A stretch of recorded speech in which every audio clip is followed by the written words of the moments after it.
Selamat siang, perkenalkan kami dari kelompok 1. Pada pertemuan kali ini kami akan mempresentasikan mengenai topologi mesh. Tapi sebelum itu kita akan memperkenalkan diri kami terlebih dahulu. Perkenalkan, nama saya Alif Faisal Asari. Nama saya Iqmal. Nama saya Nathanael Sombing. Nama saya Saudara Kejabat Lubis. Oke, untuk permulaannya kita akan mengenal apa itu topologi mesh terlebih dahulu yang akan dibawakan oleh saya. Cekidot. Nah, pertama-tama kita akan mengenali dulu apa itu topologi mesh. Seperti yang kita perlihatkan di sini, mengenal apa itu topologi mesh, apa saja kegunaannya, kekurangan dan kelebihan, serta bagaimana implementasinya dalam kehidupan. Oke. Berikut adalah daftar isi yang akan kita bahas dalam presentasi kali ini. Yang pertama ada pengenalan topologi mesh. Untuk mengenal lebih dalam apa itu topologi mesh, bagaimana desainnya dan perangkat apa saja yang akan kita gunakan. Yang kedua ada kelebihan dan kekurangan mesh, yaitu kita akan membahas apa saja yang menjadi kekurangan dan kelebihan dari topologi ini dibandingkan dengan topologi lainnya. Poin nomor 3, kita akan membahas cara kerja topologi mesh. Bagaimana cara topologi ini bekerja dan berfungsi. Dan poin yang terakhir, kita akan membahas bagaimana implementasi pada kehidupan sehari-hari. Nah, oke. Pengenalan, poin pertama, topologi mesh. Topologi mesh ialah salah satu dari topologi jaringan komputer yang berfungsi untuk menghubungkan antara satu komputer dengan komputer lainnya. Struktur atau jaringan yang digunakan untuk menghubungkan satu komputer dengan komputer lainnya bisa dengan menggunakan kabel ataupun nirkabel atau tanpa kabel. Dan salah satu dari topologi jaringan komputer itu ialah topologi mesh itu sendiri.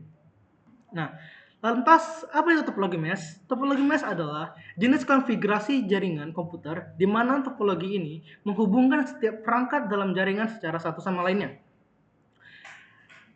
Dan bagaimana desain dari topologi mesh itu sendiri? Desain dari topologi mesh itu sendiri, ia berbentuk menyerupai sebuah jala yang memungkinkan komunikasi yang cepat dan juga efisien. Meskipun begitu, topologi ini membutuhkan banyak kabel dan pengelolaannya yang cukup rumit. Sehingga topologi mesh ini akan jarang digunakan untuk pada skala jaringan yang besar. Lalu, topologi ini juga dikenal ideal untuk jaringan lebih kecil yang membutuhkan konektivitas langsung antar perangkat. Nah, lantas apa saja perangkat yang kita gunakan untuk dalam penggunaan topologi mesh ini? Yang pertama ada node atau perangkat itu sendiri. Ini bermakna setiap perangkat dalam jaringan mesh itu disebut dengan node. Dan node ini bisa berupa komputer, bisa berupa laptop, smartphone, sensor, atau perangkat IoT lainnya. Yang poin kedua, interface jaringan. Setiap node memiliki setidaknya satu interface jaringan, misalnya Wi-Fi, Ethernet, Bluetooth untuk terhubung dengan node lainnya. Yang ketiga ada router. Dalam jaringan mesh yang lebih besar, router digunakan untuk merutekan data antara node. Router membantu memilih jalur terbaik untuk mengirimkan data. Lalu yang terakhir ada antena atau kabel. Untuk jaringan kabel, antena digunakan untuk memecahkan dan menerima sinyal. Dalam jaringan mesh kabel digunakan untuk menghubungkan node secara fisik. Oke, selanjutnya kita akan membahas kelebihan topologi mesh yang akan dibawakan oleh teman saya Akbar. Baiklah, jadi di sini adalah kelebihan topologi mesh. Pertama dari sisi keandalannya, setiap perangkat yang terhubung langsung dengan perangkat yang lain. Jika salah satu perangkat itu mengalami kerusakan atau mengalami gangguan, terus jaringannya masih bisa beroperasi. Karena ini adalah salah satu keunggulan dari topologi mesh. Kemudian dari skalabilitas. Topologi mesh memungkinkan penambahan perangkat dengan mudah. Ketika Anda perlu memperluas jaringannya, Anda hanya perlu menambahkan perangkat baru dan menghubungkannya ke perangkat yang sudah ada. Kemudian dari sisi keamanannya, tingkat keamanan dari topologi mesh ini bisa dibilang cukup tinggi dibandingkan dari beberapa topologi yang lain.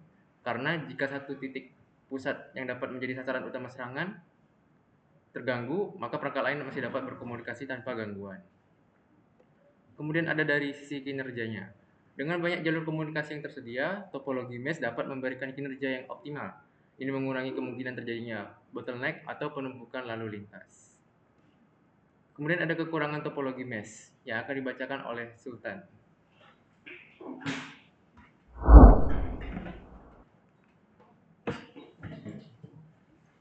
Oke, kemudian kekurangan topologi mesh. Yang pertama, terlalu kompleks. Mengelola jaringan topologi mesh bisa menjadi rumit karena setiap perangkat harus dihubungkan secara langsung dengan yang lain. Konfigurasi dan pemeliharaan jaringan ini memerlukan waktu dan sumber daya yang cukup. Kemudian, biayanya yang tinggi, karena setiap perangkat terhubung secara langsung dengan yang lain. Topologi mesh dapat menjadi mahal dalam hal perangkat keras dan kabel yang diperlukan. Selanjutnya, konsumsi energi. Topologi mesh dapat mengonsumsi lebih banyak daya dibandingkan dengan topologi lain karena setiap perangkat harus aktif terus-menerus. Kemudian, selanjutnya materi selanjutnya dibacakan oleh Nathanael. Oke, berikut adalah implementasi topologi. Yang pertama itu ada IoT.